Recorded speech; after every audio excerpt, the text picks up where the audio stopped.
This week, Matt Hancock's book writer released all of Matt Hancock's private WhatsApp messages, even though it goes against a contract she signed with him. This question was sent in by Yossi Goldberg. What do you think about this? Is this a disgraceful act of what journalists should not do, or is she right to do this? Well, I happen to, although I have my views about Matt Hancock, I don't personally agree with what she's done, because I think there has to be a level of trust given in this. There has to be a level and the of trust. Contract. There has to be, exactly. She's broken her contract. Well, that's up to between, whatever the contract came up was on that. That's up between them. I'm not too bothered about that. What I'm bothered about is it then gets into the level of trust if anyone wanted to do it. And this isn't just Matt Hancock's a Tory, but if this was a Labour politician, if you were talking about. If it was Andy Burnham was still the health secretary and he had to deal with the health crisis, or it was the same. In fact, you could compare it to Vaughan Gethin in Wales, because Welsh Labour have been in power there for ages. You could do the exact so really same just with anyone there has to be that level of trust. There has to be a level of trust, and I think she's clearly broken that. There's no doubt about that, 100%. What it does though, so what should we do going forward? It sets a really bad precedent. So what should we do going forward? What should happen?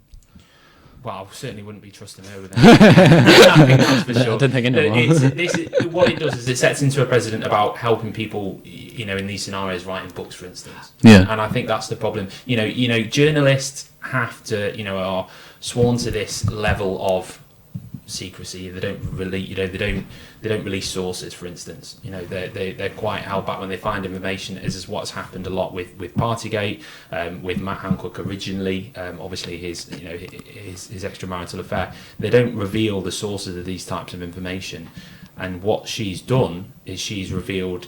Obviously, her source was always going to be Matt Hancock, but she's revealed that private information, those private WhatsApps, which obviously he entrusted with her to help write the book and help write the diaries. And Ivan, what do you think? I agree with Adam. I mean, I think that just think of anybody listening to your podcast or watching your podcast who entered into partnership with somebody to write a book about their life or about something extremely private, or about anything really, an area of expertise. And you share on the basis that you've asked this person to write the book, you've hired them to write the book, you share loads of material with them.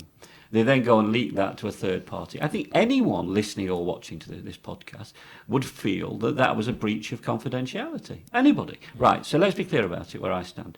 I agree with Adam, with one caveat. If at the end of the submissions that are being made to the public inquiry into COVID, and Matt Hancock, of course, is going to be a crucial witness in the course of that inquiry, it were to be clear at the end of that process that he had been untruthful, misleading, not frank, and she had this information available to her, that would be different. You could then use a public interest defence for releasing the information. You could say he's given evidence to the most important inquiry into this pandemic, which is about learning the lessons of, not just about criticising people, but learning the lessons so we don't make the mistakes again if we ever had to deal with this in the future. And this man has given incomplete, misleading or false information to a public inquiry. In those circumstances, she would have some moral legitimacy in saying it's in the public interest to release relevant WhatsApp messages. But of course, none of that has yet taken place. He hasn't given evidence as far as I'm certainly not given public evidence. Yeah. We don't know the written evidence he submitted. So that would be the only justification I could conceive of, okay, for that information being in the public domain. I think she would have justification in those circumstances, but that has not happened.